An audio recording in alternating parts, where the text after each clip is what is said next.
Good morning, students. Today we are going to discuss chapter Silk Road.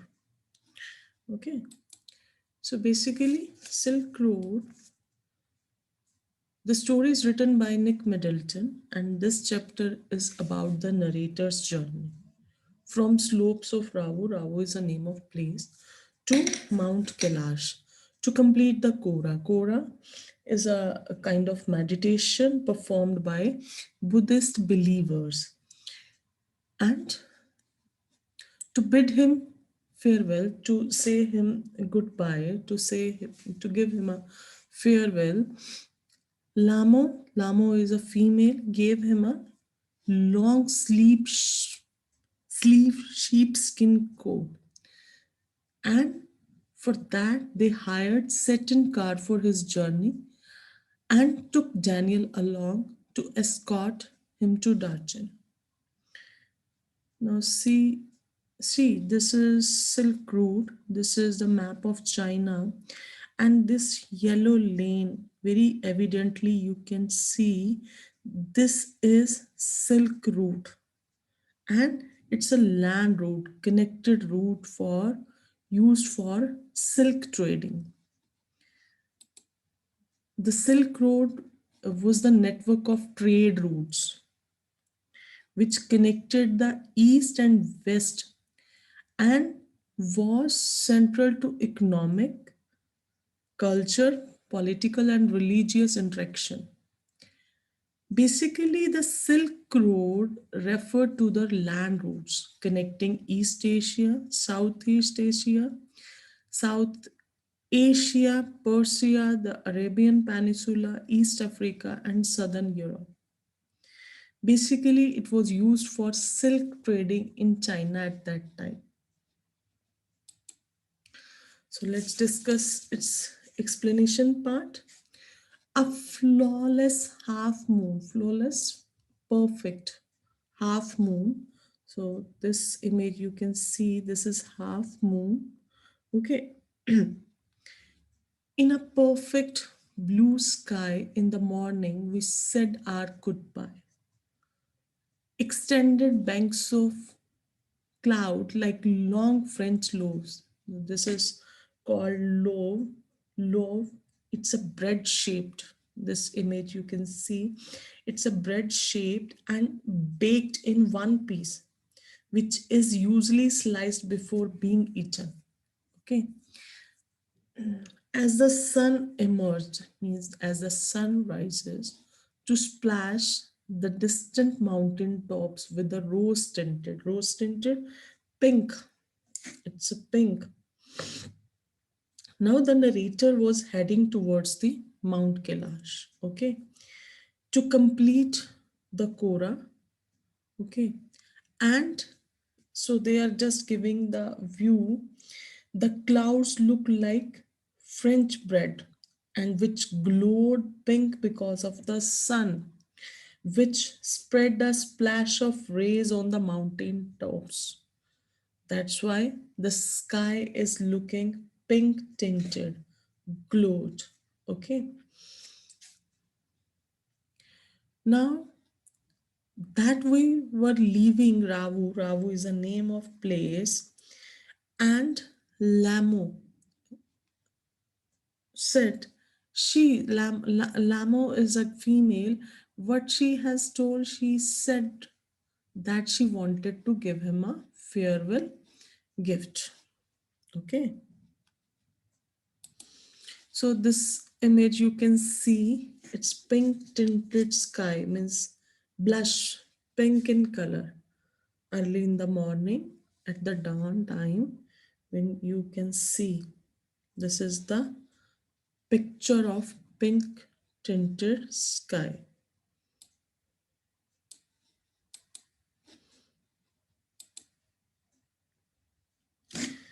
Now they said one evening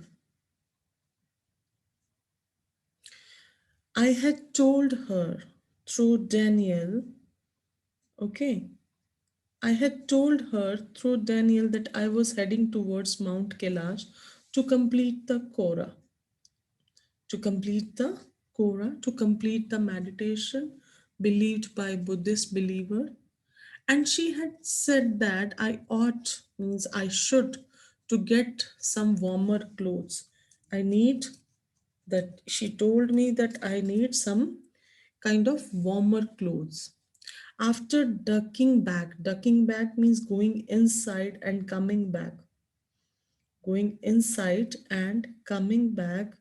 What she has told? She has told that I need some kind of warmer clothes. And what she has brought of long sleeved sheepskin coat, that all that is meant to wore by men. Okay. Satan sized me up means Satan looked at him very attentively while he climbed.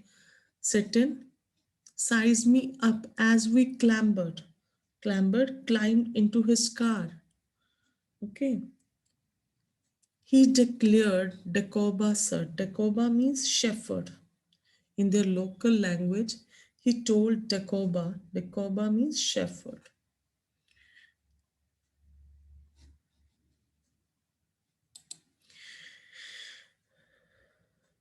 From the gently hills of Ravu, the shortcut took us across vast open plains.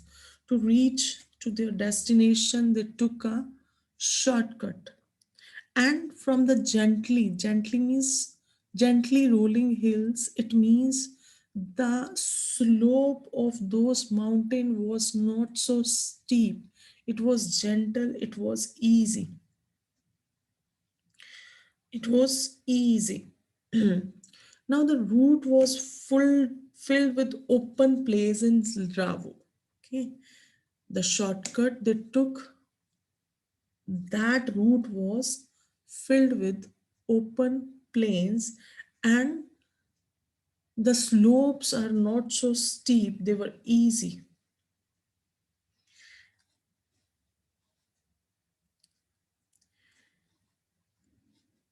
Nothing in them except a few gazelles. Few gazelles means few animals who are just eating grass, that dried grass,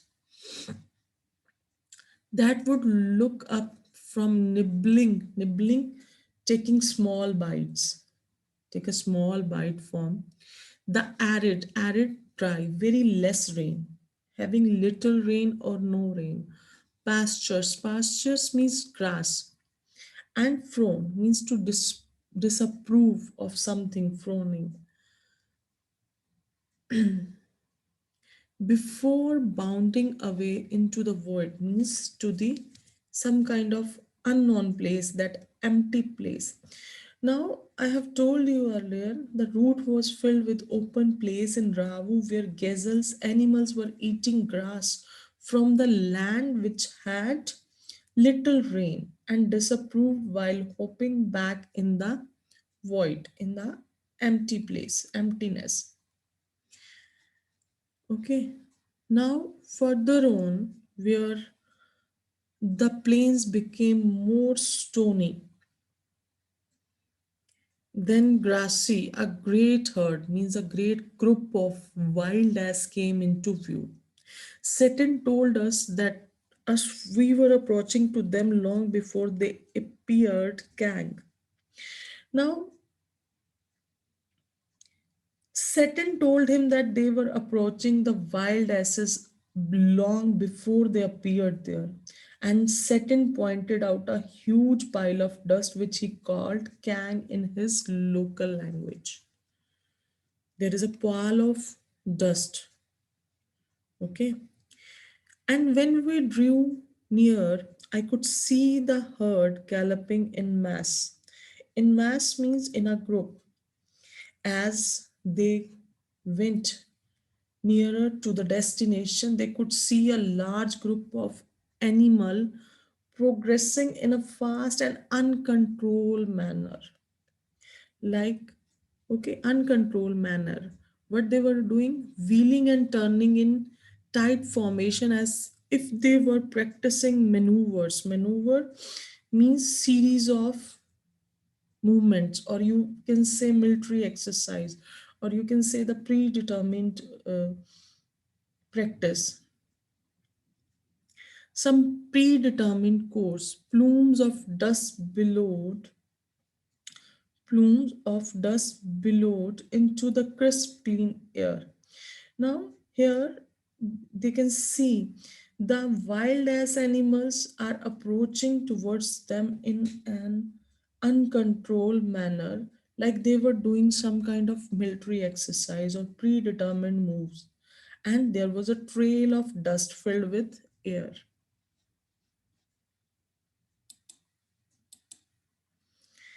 Now, as hills started to push up once from the rocky wilderness means wasteland, the we pass solitary means, what is meaning of solitary? Alone or private, you can say. The korbas tending their flocks, a group of birds.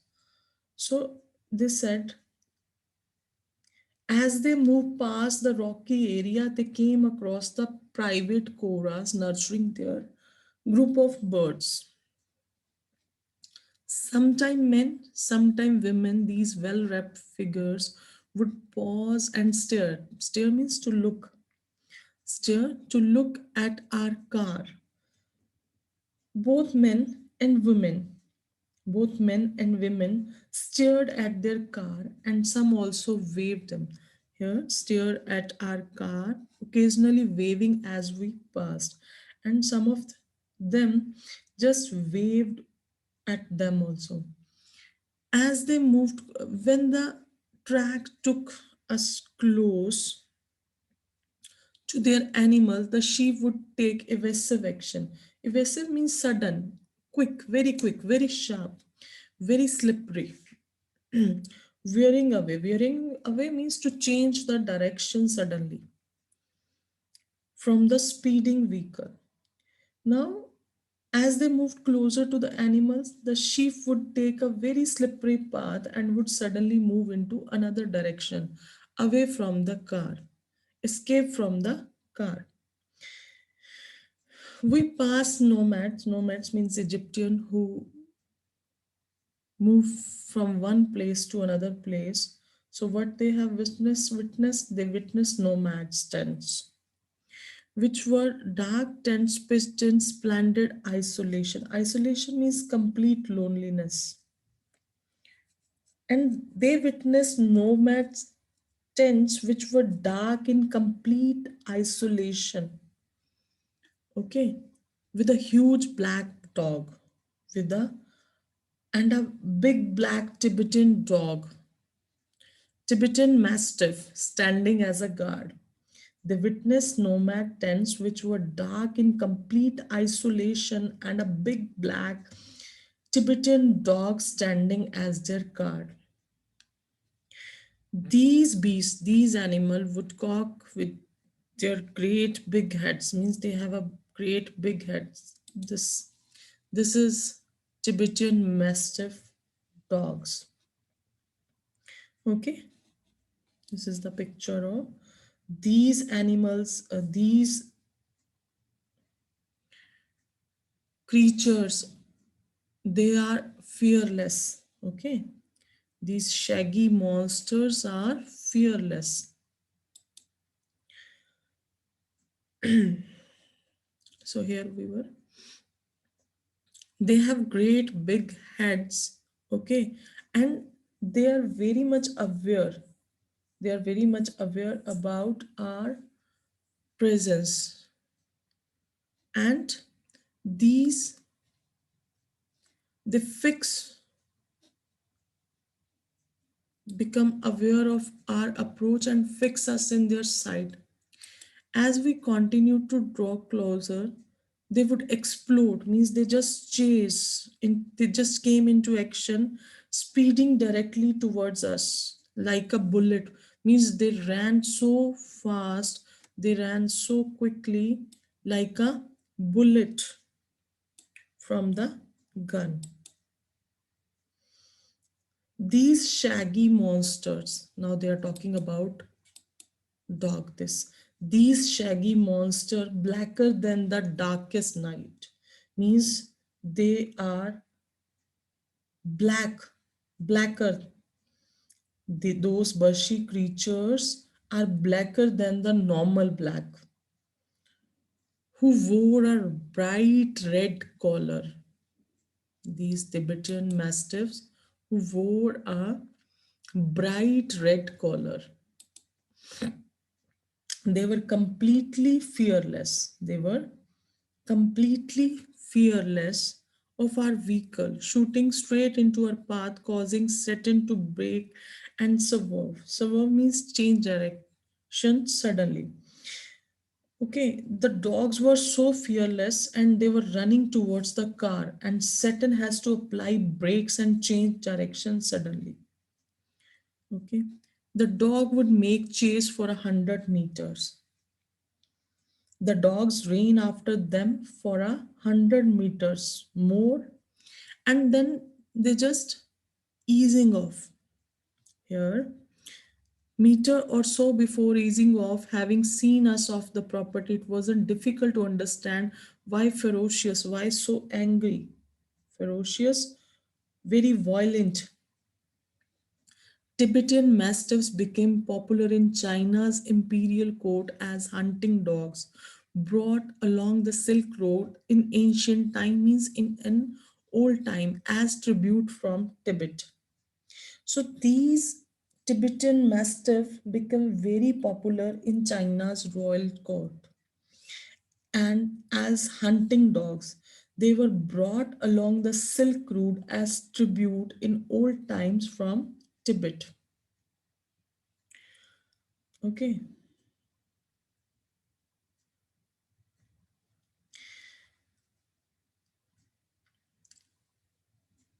Now, by now, we could see what we could see, the snow capped mountains gathering on the horizon.